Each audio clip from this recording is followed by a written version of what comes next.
Seguimos aquí en De Traje y Overol y les voy a presentar al panel que me acompaña esta tarde. A mi lado está Leonardo Acevedo. Bienvenido, Leonardo. Él es productor de la Franja de Opinión y Análisis de Canal Capital. Es secretario general de la Asociación Colombiana de Trabajadores de la Industria Audiovisual, ACTV. También me acompaña mi compañero Julio Correal. Bienvenido, Julio. Él es el secretario de Asuntos Laborales de la Asociación Colombiana de Actores, ACA. Y está con nosotros Sebastián López, profesor y abogado de la Universidad Externado de Colombia y bloguero del Espectador. Bienvenidos a los tres, gracias por aceptar esta invitación a De Traje y Overol. Julio, con la organización del sindicato han pasado muchas cosas. Ustedes ya llevamos un año, yo soy parte, de aquí soy presentadora, pero llevamos un año ya, casi a completar 2 años. ¿Cuáles son los logros? ¿Cuáles son los logros que tú crees que se pueden decir? Hemos hecho esto en ACA. ¿Cuál ha sido el motor y qué es lo que hemos logrado? Bueno, yo creo que el primer logro ha sido como insertar en el chip de una buena parte del gremio la idea de que somos profesionales en primera instancia, que somos un gremio que necesita una organización y una representación, de que lo que nosotros hacemos es un trabajo y como tal necesitamos una legislación, unos derechos que reclamar y que exigir y que la organización era una necesidad absoluta, no solamente de nosotros, sino la industria.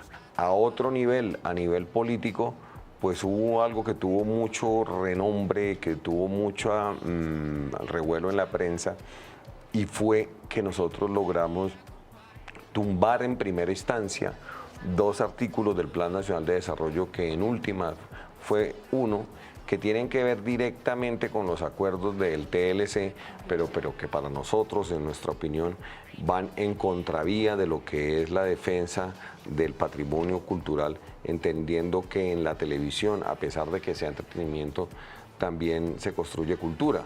Y de resto, ahí vamos ya con un pliego de peticiones metido con un proyecto de ley que ya creo que no lo radicamos este año, pero lo estaremos radicando comenzando el año entrante, y en esta pelea que va a ser bastante larga porque tiene muchas aristas, es decir, está por un lado el tema laboral directamente en la industria de la televisión, que es donde hay más trabajo, está el tema también laboral en ese espacio en crecimiento que es la realización audiovisual, específicamente en el cine y en unos nuevos formatos donde hay que meterle regulación, y una conquista que para nosotros es fundamental, que es en términos de ley, y es reclamar el derecho de profesionales para que no vengan a usurpar nuestro puesto advenedizos de todo tipo. Entonces, si queremos una industria de verdad en crecimiento, en expansión, que se solidifique, necesitamos que los profesionales a todo nivel, es decir, los artistas, los realizadores, los técnicos, todas las personas que sabemos hacer televisión, cine y productos audiovisuales y productos artísticos en general, seamos profesionales y como tal seamos protegidos. Es decir, no solamente de los advenedizos, sino también de la invasión extranjera, que es un problema muy, muy serio que estamos teniendo acá. Sebastián, con respecto a lo que dice Julio acerca de los tratados de libre comercio, sabemos que hay países en donde no se negocia la cultura. Colombia ya está negociando su cultura. ¿Cuáles son los principales retos que tenemos que enfrentar los que hacemos o todos los que trabajamos en el audiovisual frente a estos tratados de libre comercio? Diana, son muchos retos y yo incluiría también a los televidentes como parte del todo que debemos asumir esos retos, porque si bien los países tienen derecho digamos, a relacionarse con el mundo, y también el sector cultural y el sector audiovisual es un sector que necesita hacerlo, hay maneras de hacerlo. Es decir, los tratados de libre comercio no son la única manera en la que se pueden relacionar los países. Existen otros tipos de convenios y existen ejemplos de, por ejemplo, la Unión Europea, donde los 26 países excluyeron el sector de la cultura y del audiovisual de tratados de libre comercio con Estados Unidos, con Japón, con China. ¿Por qué? Porque obviamente hubo un impulso importante, por ejemplo, del gobierno francés, pero todo eso soportado también sobre organizaciones muy parecidas a las que ustedes mencionan acá, de actores, de técnicos, incluso de televidentes, que defienden la televisión y el cine, en este caso francés o europeo, como patrimonio nacional y como un servicio público, que es muy importante. Esto a veces puede parecer como un asunto técnico o jurídico de si los tratados, si el audiovisual está o no en un tratado de libre comercio, pero termina siendo definitivo para las personas. O sea, acá en Colombia vimos cómo ya novelas extranjeras se están presentando en horarios AAA compitiendo con producciones nacionales. Entonces, evidentemente, los canales tienen que, en la globalización y en el neoliberalismo, los países pobres como Colombia, los países débiles, compiten muchas veces es con mano de obra. Y los que terminan pagando eso son nuestros actores, nuestros técnicos, a quienes los contratan por mucho menos de los que deberían ganar, y también se afecta, por supuesto, toda la cultura. Este país tiene muchísimo talento en cuanto a medios audiovisuales, en el sector audiovisual, y no se está protegiendo como se debería. O sea, no hay una actitud del gobierno lo suficientemente consecuente con la protección del sector, y hay casos. Miren, por ejemplo, México. México, después de la firma del Tratado de Libre Comercio con Estados Unidos, sufrió el cierre de 1.600 pequeñas salas de cine, de reproducción de cine nacional e independiente, porque no pudieron competir con las grandes productoras, porque es una competencia desigual. Si hay un sector donde Estados Unidos y otros países sean enormes comparados con Colombia, es este sector de las grandes productoras. Entonces, si no hay una actitud del gobierno, creo que hacen muy bien quienes están en el sector, tanto actores como técnicos, en organizarse para poder presionar, y por supuesto también televidentes y sociedad civil en general. Leonardo, ¿cuál es la situación actual del cine y de la televisión en Colombia y por qué ustedes ven esa necesidad de organizarse?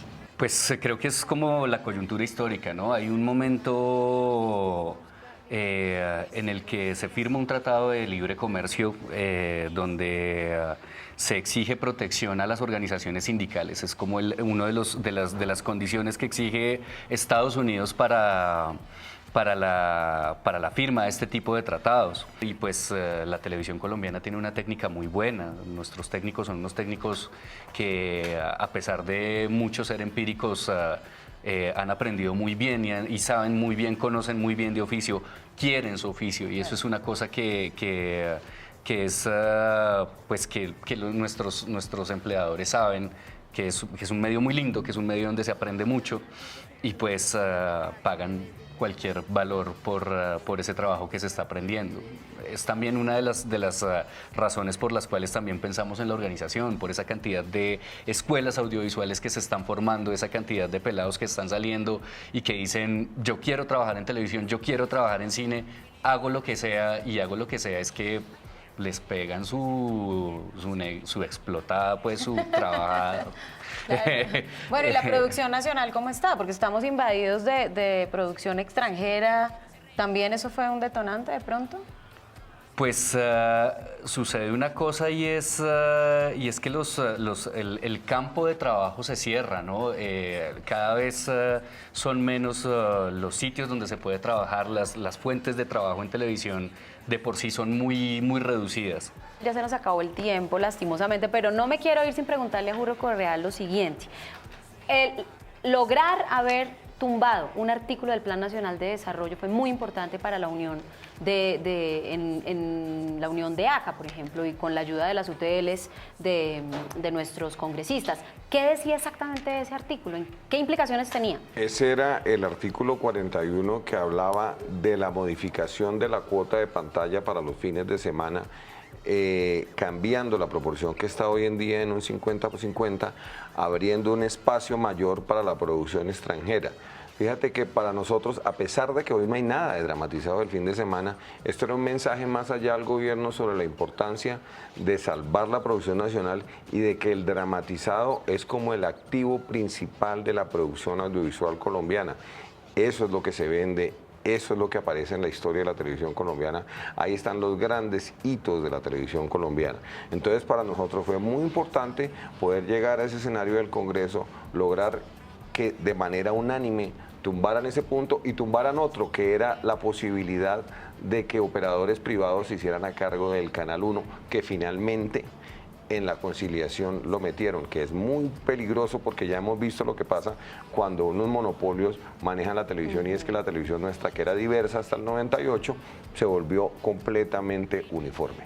Muy bien, bueno, y ya para terminar, Leo y Sebastián, con el fin de fortalecer esta industria audiovisual colombiana, ¿cuáles serían los pasos a seguir? ¿Qué tienen ustedes pensados desde ACTV? Pues yo creo que lo principal es, para nosotros como ACTV, crecer como fuerza sindical. Llevamos poco menos de 5 meses organizándonos.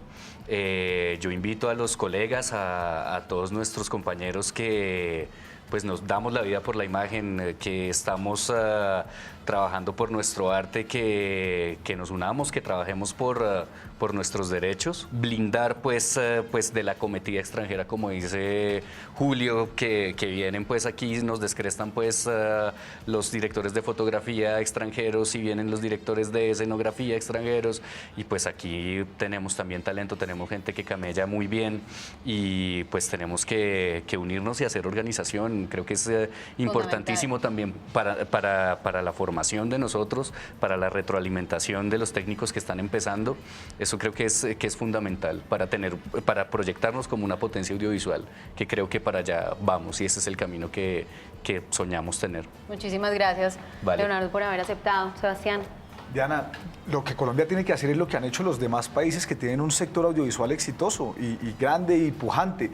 Estados Unidos, Europa y pronto algunos países de Asia.